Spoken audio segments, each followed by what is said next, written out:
আমার মনে হয় না ওদের কথা তোমার বলা উচিত। একটা ছেলে সরকারি মাইনে নেই 45,000 টাকা, আমি 40,000 টাকা মাসে কামাই। এবার আমি একদম ক্লিয়ার কাট সবাইকে বলি আমি 15,000 টাকা মাসে দোকান থেকে কামাই। এবার রাজুদা, ডিজে, অরুণ এরা তো এর থেকে বেশি পরোটা বিক্রি করে। এরা যদি পার ডে 10,000 টাকা বাড়িতে নিয়ে যায়, মিনিমাম 5,000 টাকা ইনভেস্ট, 5,000 টাকা লাভ। তুমি হিসাব করো একটা রাউন্ড ফিগার, একটা পরোটা 10 টাকা, মানে আমি রেস্টুরেন্টে তো বসে খাচ্ছি না। ওর পরোটার মধ্যে এমন তো কিছু নেই যে 10 টাকা দিয়ে খেতে হবে। আমাদের এখানে রেস্টুরেন্টে পরোটা, আমি রাত্রেবেলা চিকেন চাপ পরোটা নিয়ে যাই, পার পিস 10 টাকা নেয়। ওর থেকে পার বেটার কোয়ালিটি, অনেক বেটার। ছাকা তেলে একদম পরোটা ভেজে যায়, যেরকম শুভদা ভাজে না ওরকম। তো গাইজ এখন কিন্তু আমার সামনে চলে যাচ্ছে কচুরি মেথি। দাদা ওয়েট, এটা কচুরি মেথি না, KASROYRIMETHI, কসুরি মেথি।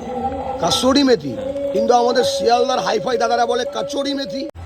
ওরা হচ্ছে অক্সফোর্ড ইউনিভার্সিটি থেকে পড়াশোনা করেছে, আমি লোকাল স্কুল থেকে, সন্ধ্যা বয়েজ হাই স্কুল থেকে পড়াশোনা করেছি।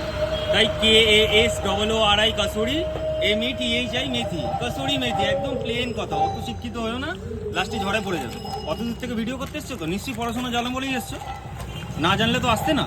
তাই আমার মনে হয় না ওদের কথা তোমার বলা উচিত। আর কথাটা হচ্ছে যে মানুষকে কেউ দেখায় আর কেউ দেখায় না। আমি ক্লিয়ার কাট বলছি, আমি 15,000 টাকা মাস গেলে দোকান থেকে, আমি যদি প্রত্যেকদিন দোকান খুলি, আমার 15,000 টাকা কেউ কাটবে না।